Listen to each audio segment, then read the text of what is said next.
It's a great honor and pleasure to be hosting a special guest all the way from Pakistan, a famous YouTuber, preacher. When we say preacher, this is a preacher in a slick suit, looking very dapper in front of me today, who is touring the world to help uplift the ummah because he says we are currently in a state of inferiority and he's going to help change our mindsets to raise our game, to raise the game of the whole ummah. I welcome Sahil Adeem. Assalamu alaikum wa Walaikum salam. rahmatullah. Wa alaikum salam. How are you doing, Alhamdulillah. Sahil? Yeah, Alhamdulillah. How are you doing? I'm very well, thank you so much. And you're obviously touring, would I say, the world at the moment? Yeah, practically. Yeah, from What part? Australia to Indonesia to now England and Scotland, and then to Scandinavia, inshallah, and then going to North America. So, what's the message that you are taking? I mean, I've heard the snippets of the various sort of talks that you've done, superior psychology Yeah, and changing the mindset, and you're targeting the youth mostly. that's it. Because you know what, I actually believe that it's easier to not people let be in hospitals than to cure the people who are already in the hospitals. You know what I'm saying? So, what So about the older generation? Have you written still them in the off? hospitals. No, I'm not written now, obviously, because Muslims we have to be hopeful from because there's so much good that lurks within the realms of our own two generations who are still alive, and they made us Muslims. What else, can how can I be ungrateful to those people who actually helped pave the way of directing people like me into the bigger objective. However, have to call a spade a spade. Ya ayyuhalladhina amanu taqullaha wa qulu qawlan sadida. We got to say it the way it is. So obviously, we have a way bigger failure than we have any kind of little success stories going around in isolation in different households, in different countries, in different cities. And even if they are in isolation, there's not too many to boast about, Hmm. and nothing to show for. The companions of the Prophet ﷺ were in merely 1,000, 2,000, and the age of Look how Islam they actually changed took the over. world. Yeah, they really, literally the world. It's nothing less than. It's not just the world. They had the impact which lasted for generations, not just their own.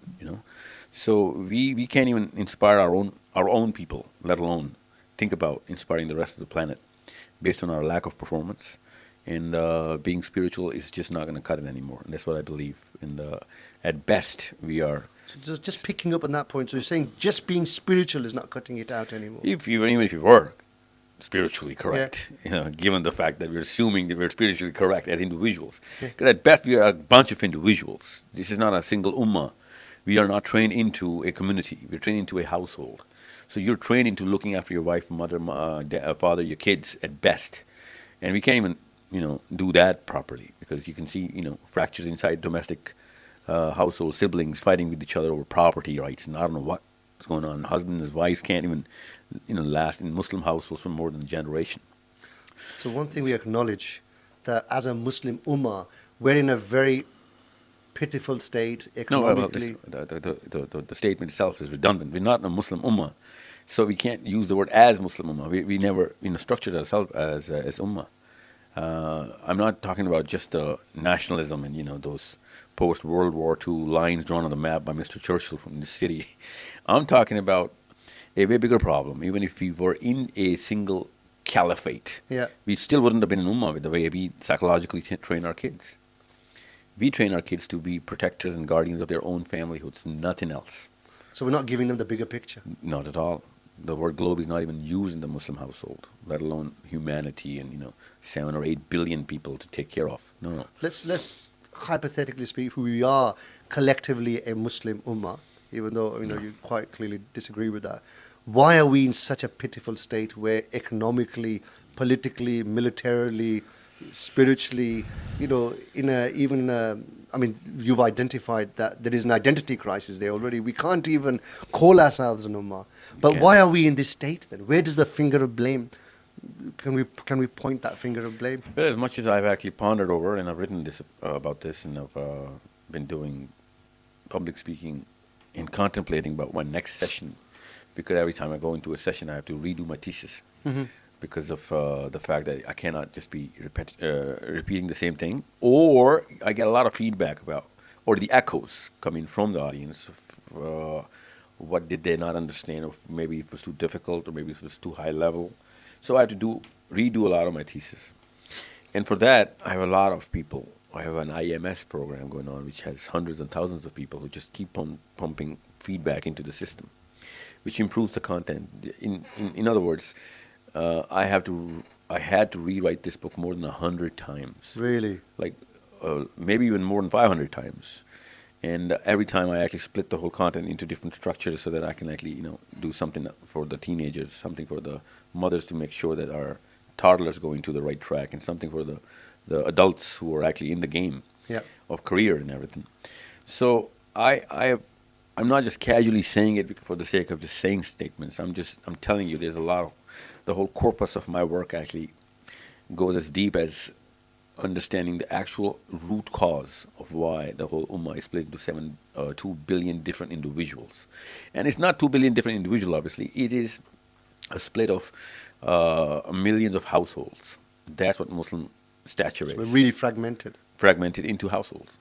So as far as my scope is concerned, as a man, as a moral pillar for making sure that my dependents go in the right direction, my scope would be limited to the boundaries of the house that I've actually been born into, because my father and my mother are not even going to let me be responsible for the uplift of the moral fiber, and that's the minimum. Okay, that's not even the goal of even my neighborhood.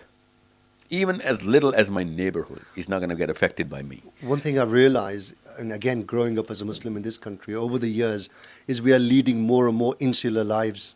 Yeah. Yes, we definitely are. We seem to be more self-centered.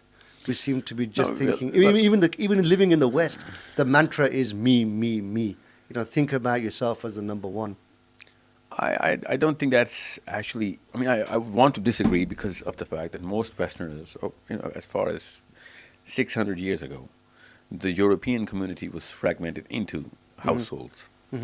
And before that, it was not the case. When the Bible was in its full flow, the missionary movement was taking care of the planet based on whatever they believed in. Okay, and that book went through Philippines to Chile.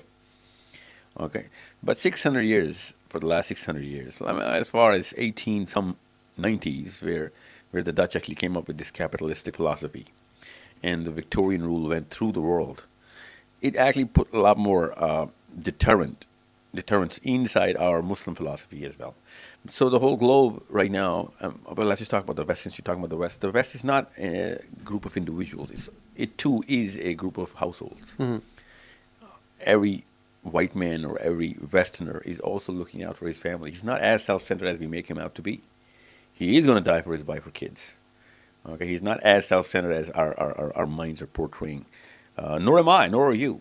We would do anything for our kids. So, but that is now how it is everywhere. So you go across the breadth of the globe, you're not going to see a community behavior from any ethnicity or any geography or any demographic. You're going to see people who are doing it for the sake of making a career for their wives and kids. You're not going to see the American army who's going to go across the world fighting whatever war, whatever president is going to put them into for the sake of America. They're going to be doing it for the career for their wives and kids. And given a choice, they would not do it. You know what I'm saying? Because this is, after all, a risk that they're putting their lives into.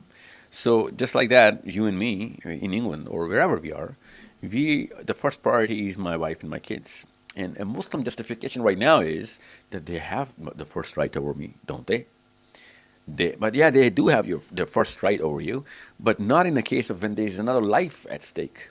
Then my wife and my kids do not have the first right. We have a higher over me. duty of course. Yeah, the first right is for the weakest in the community. First right is not for the closest to me. So that's the problem. I see a lot of objections coming towards me from the right and the left. That I'm not talking about Balochistan or Kashmir, and I'm talking about Palestine all the time.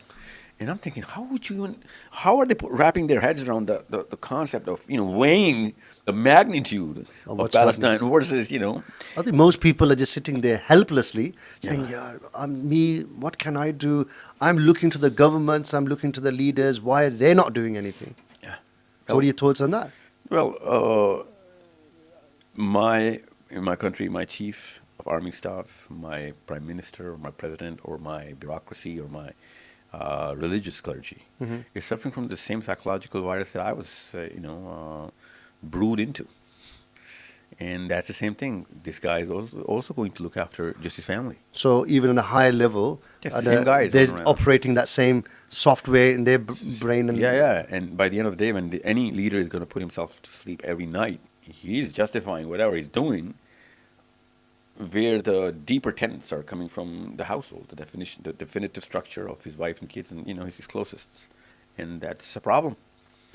And I'll give you an example. When Hasina Wajid was asked when the Burmese migration was happening, of why are you shooting at the Muslims in boats at on your borders when when the Burma problem was going on, and she said this is not a Bangla problem, this is a Burma problem. I am supposed to take care of Bangladesh, not Burma. And that guy from BBC, he's not a Muslim. He's actually crying right at that time. It's like, are you actually saying this? I mean, you're not just okay with it. You're actually thinking that this is more of a sense of achievement for you, that you're actually doing this to human beings, And she wouldn't even break a sweat. She would put herself to sleep so sound that night that she's just done the right thing. So. And I'm from Pakistan. I can actually see the evil that lurks around the parliament houses and all those, House of Lords that we have. But they wouldn't, that little gyroscope that is set when you're a child, that gyroscope is set not just at such a petty level, but also not at, that gyroscope itself is broken as well. It's not just set at the wrong place, but it's not structured well as well. So, unless we can actually establish that concept inside a child, that you're a Muslim and a Muslim is just a unit of a 2 billion people community. Yeah. You are nothing if there is no community. Yeah.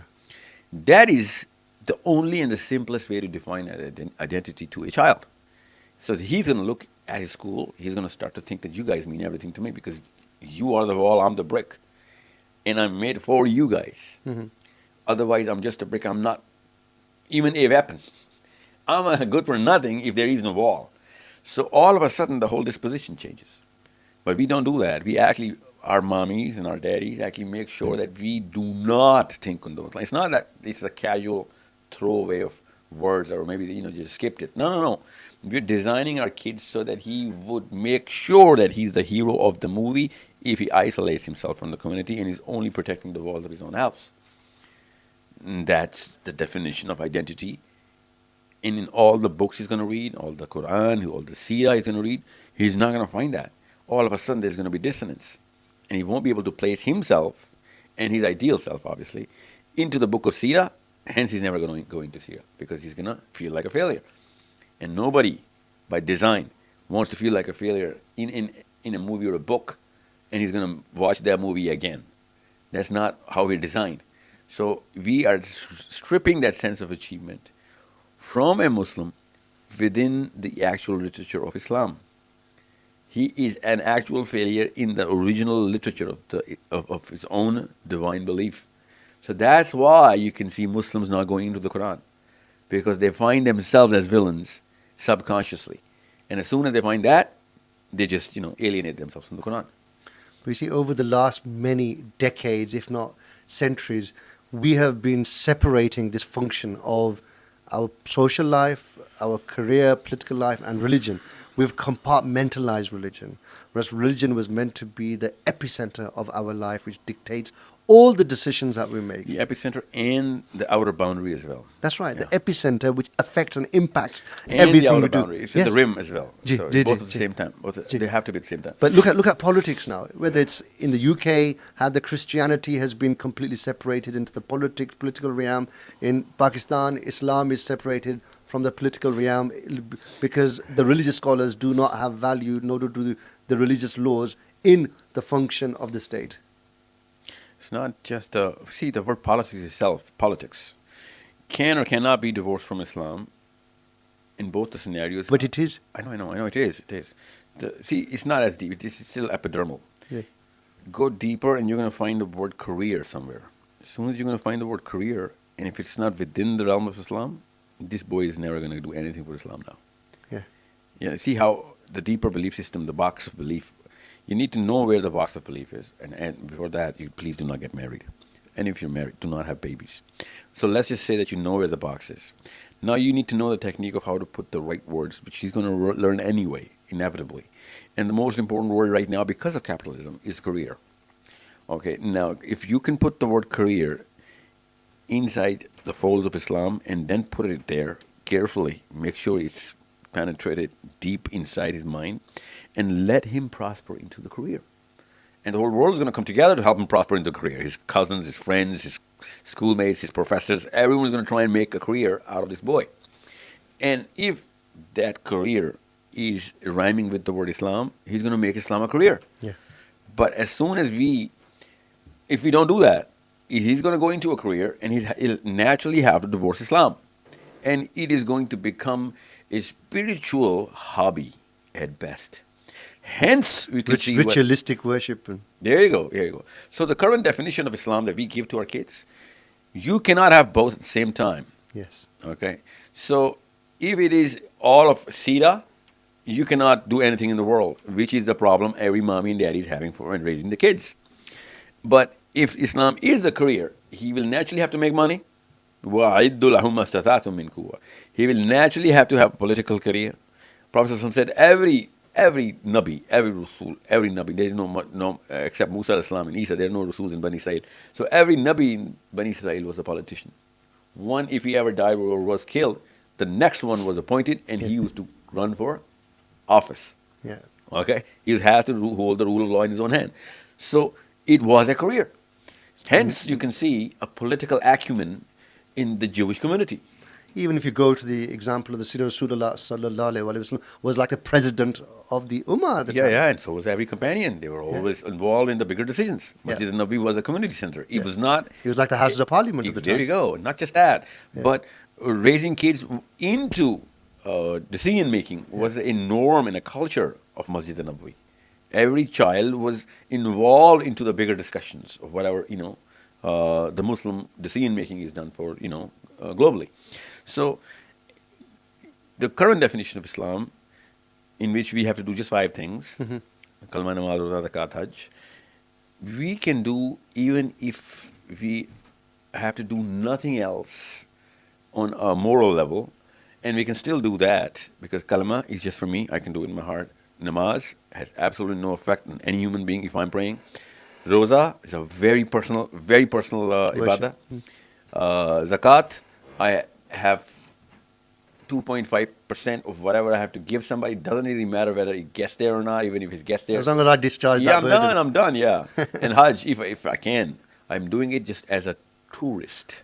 Tick box exercise. Tourist. No, people go there as a tourist, go there, do their thing, and come out. Take selfies. And and it has they don't even make friends there, let alone understand that was a town hall. The only religion that has a town hall is Islam. Yeah. You get everybody in, talk about the real problems, talk about the real solutions, and give tasks to everybody based on wherever you came from, and then send them back